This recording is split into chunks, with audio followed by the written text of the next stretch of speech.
முழுக்கும் அவையோர் அனைவருக்கும் என் அன்பான வணக்கம். முண்டாசு கவிஞன் என் பாரதியை வணங்கி கவிபாட துவங்குகிறேன். நம் அன்றாட வாழ்வில் முக்கியமான அங்கும் பேச்சு. ஆக நாம் எதை பற்றி பேச வேண்டும், எவ்வாறு பேச வேண்டும் என்பதை பற்றி ஒரு சில நிமிடங்கள் கவிதை வழி பேசுவோமா? பேச வேண்டும் ஆண் பெண் பிரிவினை வேண்டாம் என்று, பேச வேண்டும் சாதி பிரிவினை இல்லை என்று, பேச வேண்டும் மூட நம்பிக்கைகளை பின்பற்றாதே என்று, பேச வேண்டும் கல்வியின் அவசியத்தை பற்றி, பேச வேண்டும் தீய சொற்களை பயன்படுத்துவதை கண்டித்து, பேச வேண்டும் அநீதி ஏற்படும் பொழுது நமக்கு மட்டுமில்லை பிறருக்கும், பேச வேண்டும் மனிதனை மனிதனாக மதிக்க, பேச வேண்டும் பாலியல் வன்கொடுமைகள் குறைய, பேச வேண்டும் அறிவை விரிவு செய்ய, பேச வேண்டும் மாற்றத்தினை ஏற்படுத்தும் அளவிற்கு.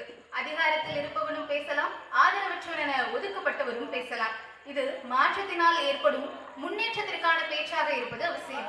சரி, பேசியாச்சு. இந்த அழகான கலை இலக்கிய இரவுல கலைகளை பற்றி பேசாமல் இருந்தால் எப்படி?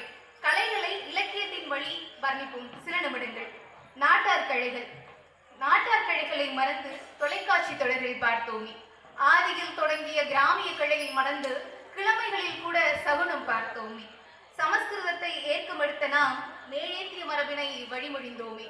தப்பாய் புரிந்து கொண்ட சாலையாய் குறித்த தப்பாட்டம் கூட நாட்டார் கலைதான். கலைகள் பல மறந்து நாம் காவடி எடுக்க மறுப்பதே இல்லை.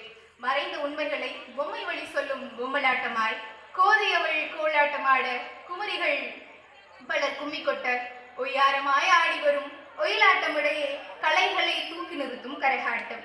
கலைகளின் அரசியாம் நாட்டார் கலைகளை தொலைத்து விடாமல் நாட்டுப்புற கலைகளான எம் தமிழர் கலைகளை காப்போம், வளர்ப்போம்.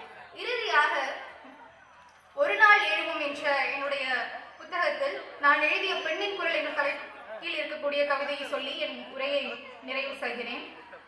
மனிதி வெளியே வா. பெண்ணின் பருவம் ஏளன பிரித்து பின் தலையெழுத்து என்றது உலகம். பேதையின் பாதங்கள் பெருமையாய் மூவித்தாயை தொட, பெருமை பெண் இல்லாது ஓடிக்கொண்டு விளையாட, மங்கையாய் நான் பள்ளி பருவத்தில் நடனமாட, மடந்தை நீ என என் காலுக்கு போடப்பட்டது கூட்டு.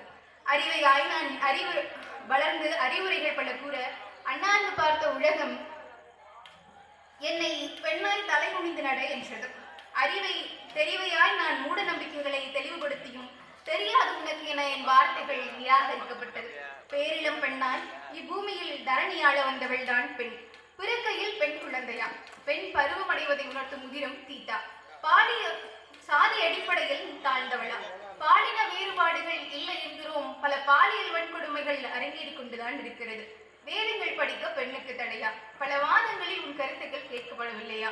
மாதங்களாகினால் நீ ஒதுக்கி வைக்கப்படுகிறாயா? தாய்மையை கொண்டாடும் அதே உறவுதான் கணவன் இழந்த பெண்ணை சகுனம் என்ற பெயரில் அடிமையாக்குகிறது. கற்பி என்ற ஆயுதத்தை கையில் எடுத்தாய், ஒன்று சேர்ந்து புரட்சி செய்தாய். நீ கதையாக மாறவில்லை, சிறு குண்டூசியாகத்தான் மாறினாய். அப்பெரிய கதை செய்யாய் வேலையை கூட சிறு குண்டூசி செய்துவிடும்.